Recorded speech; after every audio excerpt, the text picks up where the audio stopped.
എല്ലാവർക്കും ഇന്നത്തെ വീഡിയോയിലേക്ക് സ്വാഗതം. ഇന്ന് മുരിങ്ങയില കൊണ്ട് ഈസിയായും ടേസ്റ്റിയായും ഉണ്ടാക്കാൻ പറ്റിയ ഒരു ഒഴിച്ചുകറിയുടെ റെസിപ്പിയാണ് കാണാൻ പോകുന്നത്.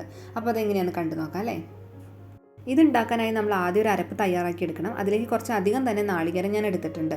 എന്നിട്ട് അതിലേക്ക് കുറച്ച് ചെറിയുള്ളി, വെളുത്തുള്ളി, മഞ്ഞൾപ്പൊടി, മുളക് പൊടി, ജീരകം, കറിവേപ്പില ഇതെല്ലാം ചേർത്തിട്ട് നന്നായിട്ടൊന്ന് അരച്ചെടുക്കണം.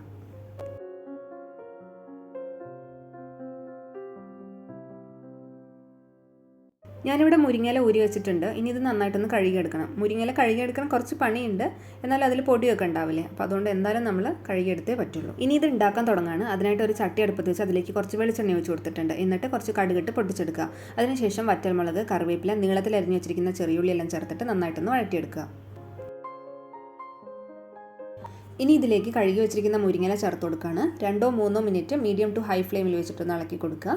അപ്പോഴത്തേന് നമ്മുടെ മുരിങ്ങയില നന്നായിട്ട് വാടിക്കിട്ടും. ഇത്രയും മതിയാവും. ഇനി ഇതിലേക്ക് ഞാൻ ആദ്യം തയ്യാറാക്കി വെച്ച തേങ്ങയുടെ അരപ്പ് ചേർത്തിട്ടൊന്ന് ഇളക്കി കൊടുക്കുകയാണേ. വെള്ളം എന്തായാലും ചേർത്തേണ്ടി വരും. ഞാനിവിടെ മിക്സിയുടെ ജാറ് കഴുകിയിട്ട് വെള്ളം ഒഴിച്ചു കൊടുക്കുകയാണേ.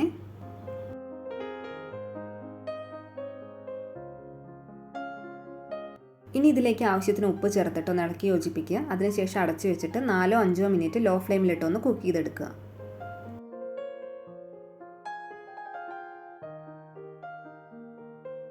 കൃത്യം 5 മിനിറ്റിന് ശേഷം ഞാൻ തുറന്ന് നോക്കി. മുരിങ്ങയില പാകത്തിന് തന്നെ വെന്തിട്ടുണ്ട്. ഇനി ഉപ്പൊക്കെ ഒന്ന് ചെക്ക് ചെയ്തതിന് ശേഷം തീ ഓഫ് ചെയ്ത് കൊടുക്കുക. അവസാനമായിട്ട് കുറച്ച് വെളിച്ചെണ്ണ ചേർത്ത് കൊടുക്കുകയാണ്. എന്നിട്ട് 3-4 മിനിറ്റ് ഒന്ന് അടച്ചു വെച്ചതിന് ശേഷം നമുക്ക് സെർവ് ചെയ്യാം. വളരെ എളുപ്പമല്ലേ ഈ ഒഴിച്ചുകറി ഉണ്ടാക്കാനായിട്ട്. അപ്പോൾ എല്ലാവരും വീട്ടിൽ ട്രൈ ചെയ്ത് നോക്കുക. എന്നിട്ട് അഭിപ്രായം അറിയിക്കുക കേട്ടോ. അടുത്ത വീഡിയോയിൽ മറ്റൊരു റെസിപ്പിയുമായി കാണാം. എല്ലാവർക്കും നന്ദി.